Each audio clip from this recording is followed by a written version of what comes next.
Hi! Another day, another surgery.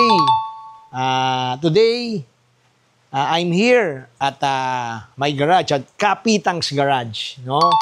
Sabi ko last time, meron din tayong mga old cars na I got several years ago. Noon ko pa nakuha yung mga kotse na to. No? So this one is my first Volkswagen. No? This is the first Beetle that I had. No? I got this in 2007. Nung una akong kuha o nag-collect ng mga Volkswagen cars. No? So this was my first. This is a 1966 Beetle. Bag-eye yan. No? Pag nakita ninyo yung headlight niya, medyo nakaganyan. Tsaka iba yung korte. No? Tawag dyan, bag-eye. And yung kanyang bumper, ang tawag dyan is the overriding. No? Overriding bumpers. No? So this is my first. Then, maraming mga sumunod. No? Sabi nga ng mga nagko-collect ng Volkswagen, beaten by the bug. No? So here, actually, lahat itong mga lumang kotse natin, may mga storya eh, no? So this one, I got this in Quezon City. No? Nagbabag hunt kami noon. Tumitingin kami sa mga garahe. No? Minsan nga, tinatanong kami, akala magnanakaw kami kasi tingin kami ng tingin sa mga garahe. So this one, I got this from a surgeon from St. Luke's, an otolaryngologist. No? Aksidente lang na nakuha ko tong Westphalia. This is a camper. No? Yung combi na merong naaangat yung itaas, no? Yung bubong niya naiaangat, then may kama, no? Then may kitchen sa baba, pwede ka ring matulog sa baba, no? Parang may sala, no? Yung loob. So this one, I got this from sa taga-Cainta, no? Pero aksidente lang when we were in Baguio, no? Yung aking driver ng chismis ng Marites sa isang mama na nagkukumpuni ng kanyang kotse, yung pala si Dr. Simpson, no? So, nabanggit niya, nagkwentuhan sila na yung boss ko po, doktor din, mahilig sa mga old cars. Sabi niya, ay, meron akong old car, no, na binebenta niya. Dahil ayaw niya na kasi raw na baha. So, ito po, I got this na napakamura lang na binenta ni Doc, no? So, this is a 1976 Westphalia, no, yung camper, no. Then nilagyan ko ng mga graffiti. Ito nakalagay dito. Meron tong malaki doon, no. Nilagyan ko ng mga Beatles. Yan, Sgt. Peppers. Yan. So yan ang uso noon. Then I placed my first clinic.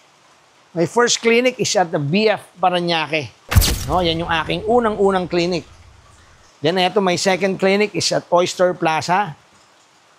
Yan, yung peace sign tayo. This is my first parang signage, no? Yan yung una ko. Then here, ganun din, we place a graffiti. Oh, this one, no? Sabi nga ni Yorme, 2 joints. Don't panic, it's organic.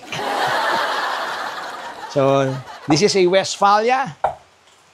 This one is a 1961 Beetle din. No, 1961 Beetle. Naka-overriding bumpers din. Pope nose. No? Small windows. Dito po tayo. No? Nakita nyo po yung kanyang mga iba po yung steering wheel, ivory. Yung mga trimmings po natin, yung mga stainless trimmings ng Beetle and lahat po. Ang gumagawa po niyan is si Mr. Mike Walde, a very good friend, also a member of Las Piñas Volkswagen Club. So pag kailangan nyo po ng mga stainless trimmings, tawagan nyo po si Mr. Mike Walde. Any car, pwede po siya. The side mirrors nandito sa may fender niya, no? Naka-bag eye din siya. Okay? Then dito po tayo. This one is my 1967 Combi. Split window. No? Sabi nila, ano ang tawag dito? Bikini. Kasi yan, parang bikini siya. Nakaganon. No? Parang bikini. So, ano ba to? 11 windows. I got this one sa Las Piñas kay Mr. J. Aguilar. No, I'm not sure kung related siya with the Aguilars, yung mga mayor and vice mayor, no? Hindi ko alam kung related. I got this sa Las Piñas sa Plaza Quezon. No, yung mga taga-bayan. No? So, mga taga Las Piñas. Ito, binili ko to dahil meron siyang payong. Oh, may payong from BPI. Yan, ha? May payong yan. Kaya natin binili. I got this. Naku, tagal-tagal na. Sobrang tagal ko nang nabili to. But not this condition. No? Siyempre, inano po natin yan. Ni-restore po natin. So, here is another combi. No? Another combi. Double cab naman. No? Pick up. Bihira yung ganito na pick up kasi nadadrop yan na igaganon, no? So, I'm not sure, baka matigas na. Pero naibababa yan lahat. No? Drop side ang tawag. This is a 1976, if I'm not mistaken, combi. No? So, meron din po siyang payong. Oh, meron din siyang payong. Ayan, no? Muog Lodge, 89. Yan. May payong po yan. No? So, what else? This one, sorry. I also got this from Las Piñas. Sa Plaza Quezon din. Sa may Plaza Quezon. No? Sa bayan ng Las Piñas. Maraming Volkswagen lovers ang Las Piñas. And this one, ito po, ito maganda ang kwento nito. No? This one, I got this sa Iloilo. No? Alam po ninyo, I'm doing surgery. Nag-o-opera po ako sa Iloilo, sa Medicus Hospital with Dr. Mike Posisyon. No? Yung cosmetic surgeon po sa Iloilo. Nag-o-opera po kami doon.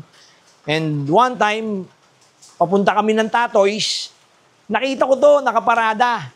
No? Sabi ko, Mike, tignan na tanong natin, baka binibenta. Pero not this condition, ha?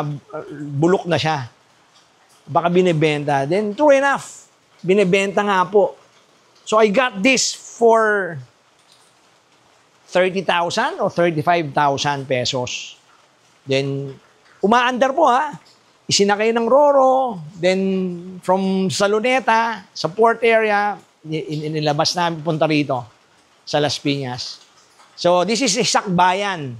No? This is a 1976 sakbayan. Ang sakbayan is, ito yung service ng PLDT before. No?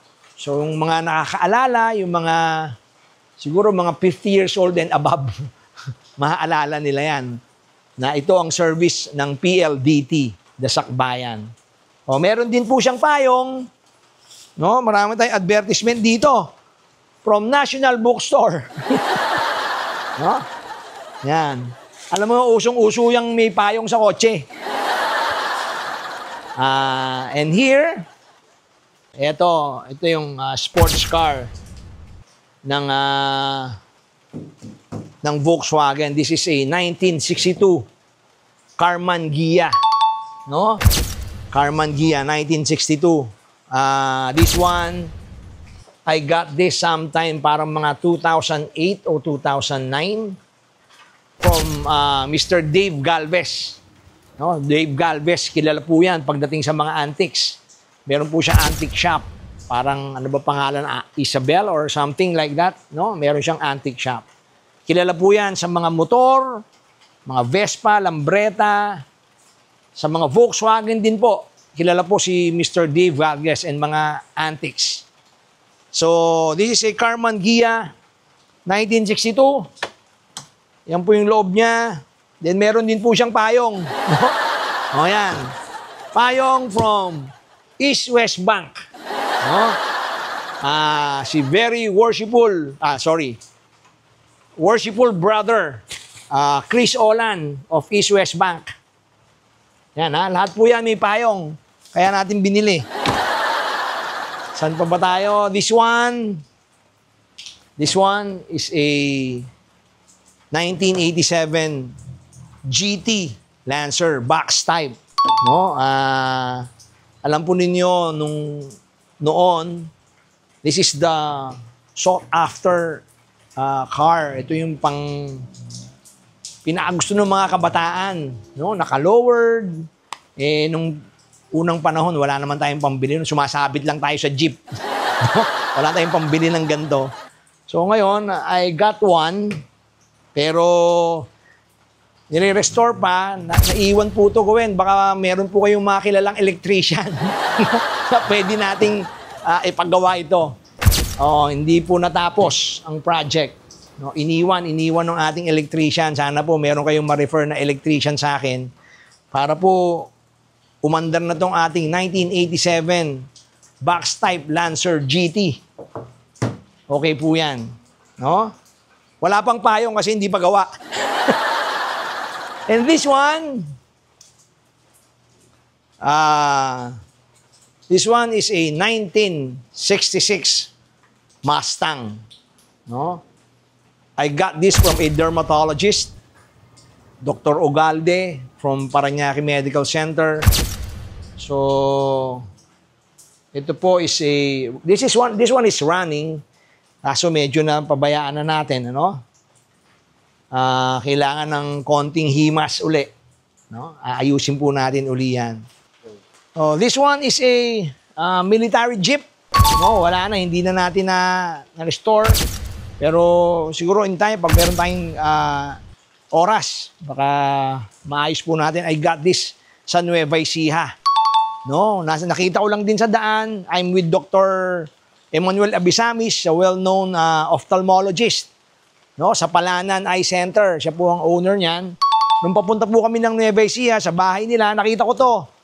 So, as usual, bumaba kami, uminto, tinanong kung binebenta. So, true enough, binebenta nga po. So, binili ko po. Then, sobrang mura lang. Parang 15,000 lang po yata. Pero ito po siya. This is a military jeep. Aayusin pa po natin. No?